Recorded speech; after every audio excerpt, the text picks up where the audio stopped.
नमस्कार, मैं जितेंद्र चतुर्वेदी। आखिर वो कौन सी सीक्रेट डील है जिसकी चर्चा इन दिनों दिल्ली के राजनीतिक गलियारों में खूब चल रही है। और वैसे ये सुर्खियों में तब ज्यादा आई जब बेंगलोर में 2 दिवसीय बैठक संपन्न हुई जहां विपक्षी मेलजोल हुआ था। और इसीलिए फिर ये सवाल भी उठने लगा कि क्या इस सीक्रेट डील का लेना देना उस बेंगलोर की 2 दिवसीय बैठक से भी है, और फिर ये भी कि क्या जो ये डील हुई है वो किन्हीं दो लोगों के बीच हुई है, या राजनीतिक दलों के बीच हुई है, या फिर गठबंधन के बीच हुई है। और ये तमाम सवाल इसलिए उठे चूंकि 2 दिवसीय बैठक के बाद इसे लेकर चर्चा जोर पकड़ने लगी। तो जो खबर आई वो खबर तो ये बता रही है कि दरअसल ये हुई तो 2 लोगों के बीच है एक तरीके से, पर इसे अब पूरी पार्टी पर लागू किए जाने की संभावना है। लेकिन उसी संभावना से एक सवाल यह भी उठा है कि क्या जब ये पूरी पार्टी पर थोपा जाएगा तो क्या पार्टी इस आला कमान के फैसले के साथ चलने के लिए तैयार होगी। इन तमाम सवालों पर आने से पहले उस डील की बात कर लेते हैं जो खूब सुर्खियां बटोर रही है। हुआ क्या है कि आम आदमी पार्टी और कांग्रेस ये तो एक दूसरे को देखना नहीं चाहते थे, और कम से कम जो प्रत्यक्ष नजारा रहा उसमें तो यही दिखता रहा। यह अलग बात है कि अंदर खाने इनकी जो है साठगांठ रही। कम से कम जो पता चला उससे तो यही बात निकल कर आ रही है, चूंकि 2022 का आप कहें कि गुजरात चुनाव, पता चला कि सोनिया गांधी से अरविंद केजरीवाल ने गठजोड़ की चर्चा की थी। फिर आप और पीछे चले जाइए तो 2019 का लोकसभा चुनाव, उसके पहले तो उन्होंने गठबंधन में ही सरकार बनाई थी। तो इनका अपना मेल जोल पुराना है। लेकिन जब अरविंद केजरीवाल को लगा कि वो कांग्रेस का स्पेस खा सकते हैं और अपनी राजनीतिक महत्वाकांक्षों को पूरा कर सकते हैं, तो उन्होंने सीधा हल्ला बोल कर दिया और कांग्रेस को एक तरह से कहिए कि निपटाने में लग गए।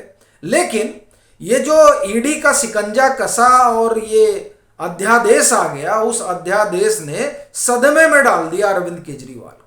और दूसरी तरफ कांग्रेस वो भी ईडी के शिकंजे में है। भाई सोनिया गांधी हो या राहुल गांधी, सब ईडी के दरवाजे तक दस्तक दे चुके हैं। और अब तो राहुल गांधी की सदस्यता भी चली गई है, उनको सजा भी हो गई है, और अब वो 8 साल तक चुनाव भी नहीं लड़ सकते हैं। तो ऐसी परिस्थिति में कांग्रेस को भी एक जरूरत रही कि अब मिलजुल कर चला जाए। और इधर अरविंद केजरीवाल जो 6 महीना पहले तक या साल भर पहले तक इस स्थिति में थे कि हम तो पूरी कांग्रेस को ही निगल लेंगे, तो वो इस स्थिति में बचे नहीं।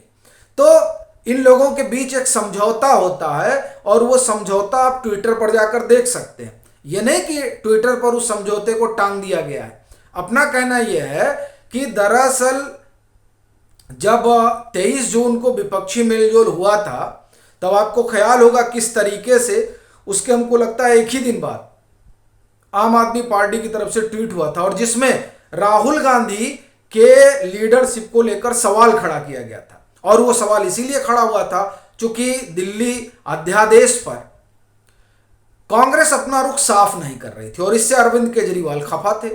सो राहुल गांधी के ऊपर हमला हो गया।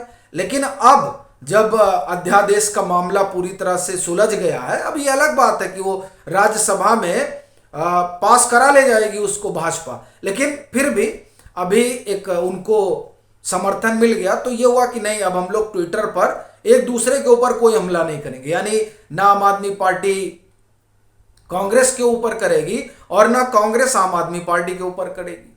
अब बड़ा सवाल यह है कि चलिए ठीक है, इन लोगों ने जो है सीज फायर तो कर लिया, मगर दिल्ली और पंजाब में जो कांग्रेस का अपना टीम है, उनकी अपनी यूनिट है, वो क्या इसके लिए तैयार होगी। क्योंकि अब तो चर्चा यहां तक चल पड़ी है कि भाई अब तो कांग्रेस ने वो अपना गढ़ लिया गठबंधन।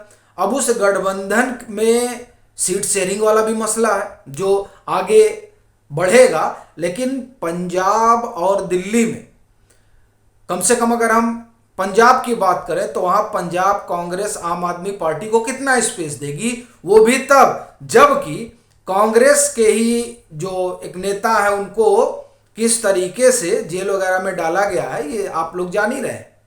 तो ये सवाल उठेगा।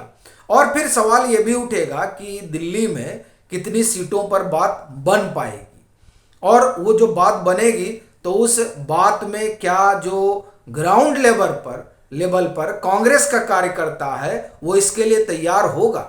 ये तमाम सवाल जो है अब उठने लगे हैं, चूंकि मसला ट्विटर पर लड़कर तो चुनाव जीता नहीं जाएगा। ट्विटर पर सिर्फ एक दूसरे पर हमला करने से बचा जा सकता है कि नहीं भाई ठीक है, हम आप पर हमला नहीं करेंगे, हम आप पर हमला नहीं करेंगे।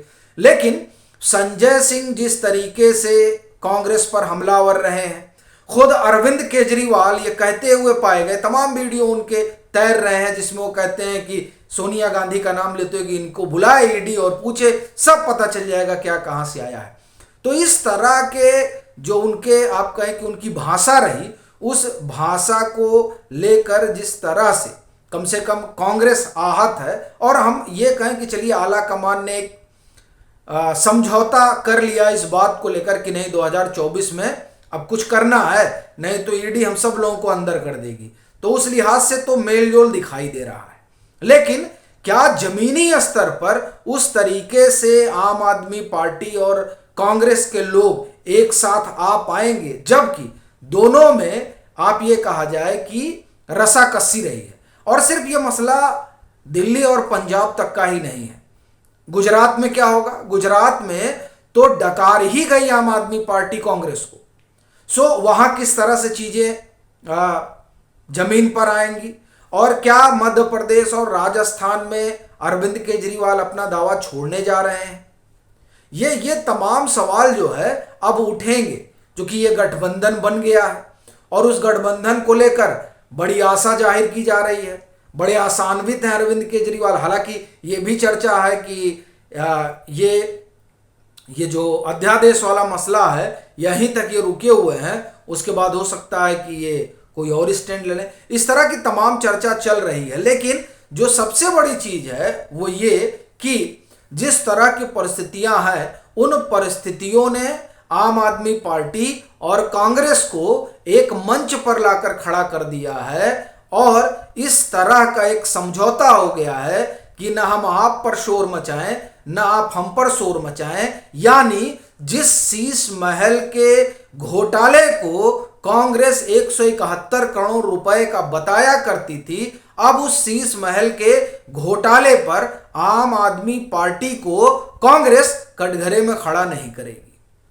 और जिस बाढ़ को लेकर जिसमें दिल्ली डूबी और अभी भी कई जगहों पर पानी है, उस मसले में भी अब कांग्रेस नहीं घेरेगी आम आदमी पार्टी की सरकार को। और कमोबेश क्या इसी तरह का अंडरस्टैंडिंग पंजाब में रहेगा, और पंजाब के जो नेता प्रतिपक्ष हैं वो अब विधानसभा में कुछ नहीं बोलेंगे, आम आदमी पार्टी की सरकार को लेकर खामोश रहेंगे, और जमीन पर ये अब फ्रेंडली फाइट करेंगे, या हम कहें कि अब गठबंधन में लड़ेंगे। और वो जो तमाम आरोप वहां लगते रहे कि इन्होंने बिजली फ्री कर दी है, और किस तरह से यहां जो है पूरा आप एक तरह से कहें कि पंजाब का जो बजट वो घाटे में चल रहा है, यहां तमाम तरह की अव्यवस्था है, लॉ एंड ऑर्डर की स्थिति है, इन तमाम चीजों से अब कांग्रेस जो है वो मुंह फेर लेगी क्या? ये तमाम सवाल अब पैदा हुए हैं। लेकिन अब सीक्रेट डील तो हो ही गई है कि हम एक दूसरे पर चुप रहेंगे, ना आप हम पर भ्रष्टाचार का आरोप लगाएं, ना हम आप पर भ्रष्टाचार का आरोप लगाएं, और मिलजुल कर 24 की तैयारी करें। अब ये देखना बड़ा रोचक रहेगा कि 2024 की तैयारी में जमीन कहां किसकी बचती है और किसकी खिसकती है।